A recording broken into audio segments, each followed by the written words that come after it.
I'm here to speak with you today about an alternative Catholic way to think about Proposition 8. As a devout practicing Catholic, I feel compelled to do this because the California bishops are giving you only one interpretation of Catholic moral thinking. This interpretation is not accepted by all bishops, nor is it accepted by all theologians. In fact, there's a great debate in the Church today about the status of same-sex civil marriage.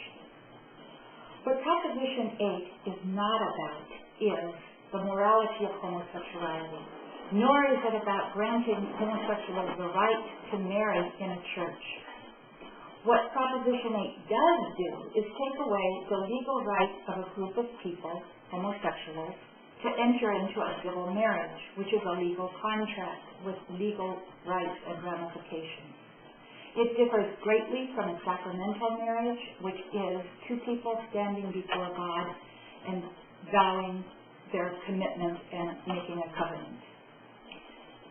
Currently, two non-Catholics can enter into a civil marriage, but those same two non-Catholics could not enter into a sacramental marriage in the Catholic Church.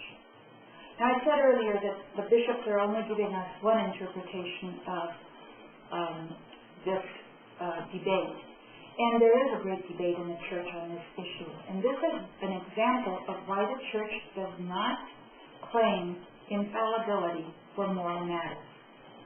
The Church usually brings best information available at any point in time to the current moral issues of the day in order to give us a deeper understanding. But because these issues and the understanding can change at any point in time, the Church does not claim infallibility. Therefore, the Church argues we must have an informed conscience. But the second reason we must have an informed conscience is because the Church has been wrong in the past. It was wrong about the Jews, about slavery, and about women. When I was listening to Catholic radio the other day talk about Proposition 8, they said we must have an informed conscience, and that must come from the good book. If we turn to Scriptures, then, we can see that for the Hebrew Scripture, we can look at the Ten Commandments, which are absolutely silent about homosexuality. For us as Christians, our primary scriptural source should be the life and teachings of Jesus, who was also silent on homosexuality. In fact, Jesus was silent completely on sexual sin. Instead, he spoke about the law of love and justice. For Jesus, justice meant reaching out to oppressed, marginalized, and the oppressed and the rejected who were labeled immoral during his time. The second source of our New Testament scripture would be Paul, who, when he speaks about homosexuality, most often also speaks about fornication and adultery. Yet we do not seek any civil law banning either one of those. When we turn to natural law, which is the second source of our informed conscience, we find that Thomas Aquinas tells us to look at experience to discover the universal goods of human life. For Aquinas, procreative sex was one such good, and he said that whatever violated procreation was immoral. The Church's teaching on contraception is in line with this. However, the Church does not seek civil law banning contraception.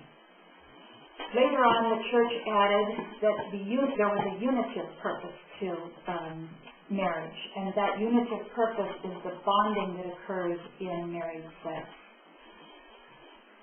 Certainly, this is an aspect of marriage that homosexuals are able to participate in.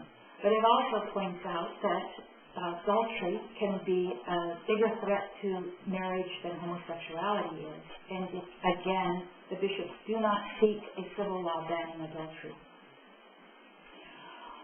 We can perhaps look to Vatican II to understand why the bishops don't pursue this. And that is because Vatican II gave us a beautiful document entitled The Declaration on Human Freedom, which states that the purpose of society is to uphold and support human freedom, and that human freedom is only to be constrained under absolute necessity.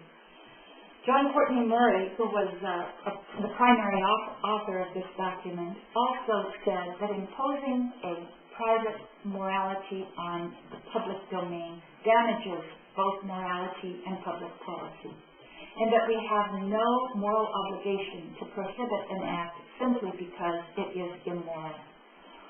When the bishops enter into the political domain, they overlook the freedom of conscience that is extolled in the document on religious freedom.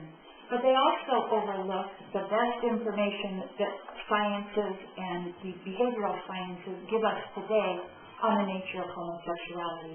They also overlook the Church's own statement made in 1975 that most homosexuality is because of an innate instinct. I ask you to consider all of these things as you approach Proposition 8. Please understand that it is a mistake, according to our own Church, to impose private morality on the public domain. Thank you for your time.